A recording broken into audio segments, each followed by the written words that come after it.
Who are the best teammates for Mortenax Blade? Yeah, maybe that's a question from all of you before deciding to pull this character in the upcoming version. Because honestly, it can't be denied that this character is incredibly universal. He can be paired with a lot of characters, from characters that could be considered old school to newer characters like Ashveil, who was just released in the previous version. So, this creates a lot of team compositions that we can combine with Mortenax Blade in future. And as you've already read in the title of this video, I've made a tier list for all of you, so you can get a rough idea of how to build the best teams for Mortenax Blade. So without talking too much, I'm Hoyostation and let's jump straight into the teammates tier list video for Mortenax Blade in version 4.3. Let's do this. Okay, as usual, we're going to start from the lowest tier first. And what else could it be besides tier D? But before we start, I want to let you know first that all the data in this video is purely based on my personal opinion, without taking information from any external sources. So, if you disagree, you can just write your opinion in the comments section below, okay? Now, because Mortenax Blade is a character that can be considered super universal and can be paired with various combinations of characters, the characters in this tier are those that provide the least benefit to Mortenax Blade. And if you pair characters from this tier with Mortenax Blade, it's actually still possible, but they simply won't have much impact on him. Some examples of characters I placed in this tier include characters from Super Break teams, characters from Elation teams, and many others. Because the number of characters in this tier is quite large, you can just take a look at which characters belong in this tier on your screen. After tier D, now it's time to discuss the characters in tier C. You could say that the characters in tier C are characters that gain a small benefit from Mortenax Blade and can work fairly well with them, even though it's not something we can commonly see everywhere. In this tier list, I placed several characters that I think fit here, such as Blade Destruction, Himeko, Argenti, the OT characters, Yunli, and many more. Maybe some of you are wondering here, wait, can Blade Destruction and Blade Nihilitic actually be used together? Honestly, I haven't tested directly how it works in practice yet. But based on theory, both of them can actually be placed in the same team. Because even though Blade Destruction and Blade Nihilitic compete for enemies to attack, both of them share several similarities in terms of scaling and also their follow-up attack mechanics. So they will have key characters that are more or less the same.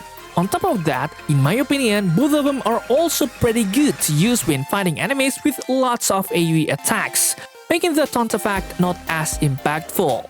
Oh yeah, this obviously also applies to Mighty, who has a somewhat similar kit to Blade Destruction.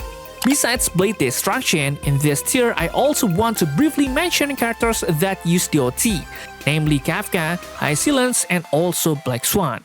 Because I'm sure many of you will ask this question.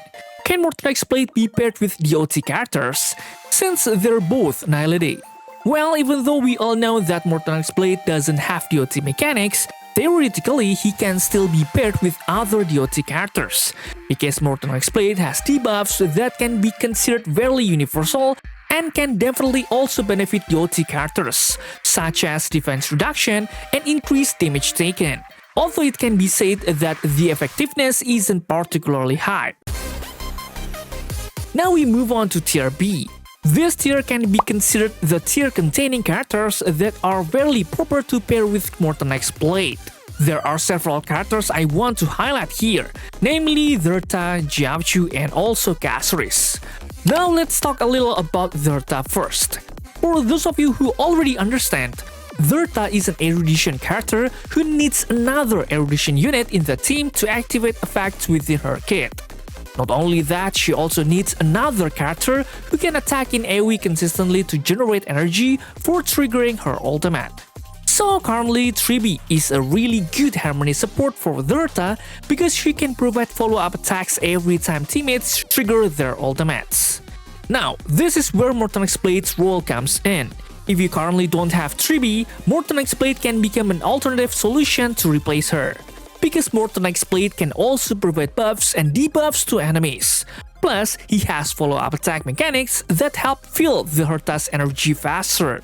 Next, let's talk about Jiaochu. Honestly, since version 3, Jiaochu's performance and usage in endgame modes have dropped drastically, because Jiaochu's usage is heavily tied to Acheron. If Acheron's usage decreases, Jiaochu's usage also decreases. Now, if you currently have Acheron, there's actually nothing wrong with using Jiaochu as the third Nihility character in Acheron teams. Because even though Jiaochu doesn't gain significant effects from Mortenax Blade, Mortenax Blade gets pretty good benefits from Jiaochu, especially if you want to build Mortenax Blade as a hyper carry DPS. Jiaochu can provide ultimate damage increase and also increase damage taken, making Mortenax Blade's damage become even stronger. And lastly, Castris. I'm sure many of you are asking about this character. In my personal opinion, Castris and Mortenax Blade share some similarities, namely HP scaling, which means Castris' energy also fills relatively quickly when Mortenax Blade is on the team. Just for information, Mortenax Blade's role becomes much more optimal if you plan to pull Mortenax Blade E6 in version 4.3 later. Because with Eidolon 6, every time Blade receives damage or HP reduction from any effect, he gains 1 charge. That means when Castris drains the team's HP, Mortenax Blade gets 1 free charge, making his follow-up attack easier to trigger. But once again, I have to say this is only an alternative option, especially if you don't have Evernight on your account. Now we are entering tier A, where the characters in this tier are already extremely good when paired with Mortenax Blade. There are 4 characters I placed here: Welt, Wei Xiao, Saber, and Danhang BT. Let's start by talking about Welt. You could say that in version 4.2, he came back with abilities that I honestly call ridiculous, and clearly extremely good when paired with Mortenax Blade. Why? Because he returned with a new signature mechanic called Weightless. So when Welt uses his ultimate, enemies affected by the Weightless debuff will receive a 40% defense reduction and also a 5% speed reduction. And it doesn't stop there. The Weightless effect also increases damage taken by 10%, with a total increase reaching 100% through his first trace. And lastly, the scariest effect comes from his E4, which provides 30% all-tap resistant reduction to all enemies affected by the Weightless debuff. Can you imagine what all these debuffs would look like if combined with Mortenax Blade's debuffs? Well, this means Welt becomes an extremely good debuffer to support Mortenax Blade. Whether you want to pair him with Acheron or build hyper carry Mortenax Blade, Welt will become an incredibly strong debuffer. That's why I placed him in tier A. Now for the next character I want to discuss in tier A is Saber. For those of you already familiar with this character, Saber is a hyper carry DPS type character who heavily relies on support characters to produce massive damage.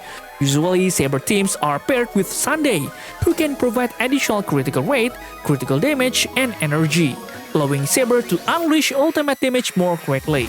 So, can Saber be paired with Mortenax Blade? Yep, maybe many people didn't expect Saber to work well with Mortenax Blade.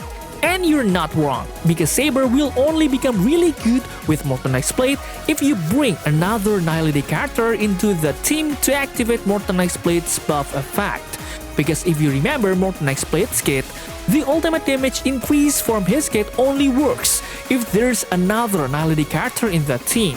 So in practice, team compositions like Saber, Mortenax Blade, Sunday, and Welt would become extremely good for increasing Saber's already massive ultimate damage. Unfortunately, even though this looks really good on paper, Welt would need to act as the sustain to fill the sustain slot in the team, relying on action delay mechanics so you can survive during battles. And now we've reached tier S, the final tier filled with the characters that are the absolute best when paired with Mortenax Blade. These characters are Acheron, Ashveil, Tribi, and lastly Hyacinth. You could say that all 4 of these characters are already pretty familiar to you guys, so they probably don't need a very long explanation. Let's start with Acheron. As you know, Acheron is an extremely picky character when it comes to teammates, because she really needs other Nihility characters for the effects within her kit to work properly. Especially if you haven't managed to get E2, she needs 2 additional Nihility characters so her damage can reach maximum potential. Back in version 2, this limitation was honestly really annoying, because there weren't many good Nihility characters that could be paired with Acheron. But now it's different story, because there are already many good Nihility characters available, including Mortenax Blade. Mortenax Blade has everything Acheron needs in her kit, starting from strong debuffs, providing ultimate damage increases, all the way to giving additional debuff stacks whenever enemies attack Mortenax Blade or allies attack enemies. I remember some of you also asked, is Jiaochu still needed if we already have Mortenax Blade? Honestly, if you currently don't have Jiaochu, I don't think it's a big problem, because right now, Mortenax Blade can already fully replace Jiaochu's role in teams, unless Jiaochu receives Nova Flare in future versions. So for now, the composition of Acheron, Mortenax Blade, Welt, and Danang PT has already become one of the best combinations even if your Acheron is only E0. And lastly, the final character I will discuss in this video is Ashveil. Yep, the character who was just released in the previous version has finally received a teammate that works incredibly well with his kit. You could say that Ashveil helps Mortenax Blade gain stacks extremely quickly, thanks to his follow-up attack mechanics that can hit enemies multiple times. Besides constantly providing follow-up attacks, Ashveil also has many buffs and debuffs that are incredibly good, such as defense reduction, critical damage increases for allies, and also critical damage increases for allies' follow-up attacks. So indirectly, this will make Mortenax Blade's follow-up attack damage become much more terrifying. Unlike in Acheron teams, where Mortenax Blade tends to become more of a sub-DPS, in Ashveil teams, Mortenax Blade actually tends to become the main DPS. So ideally, a team composition consisting of Mortenax Blade, Ashveil, Tribi, and also Hyacinth will be incredibly good in future versions. Okay guys, maybe that's all for now. What do you think about Mortenax Blades? Please leave any comments down below and don't forget to check out my other videos because they are no less cool. Thanks for watching, stay safe, stay healthy, and see you in the next video.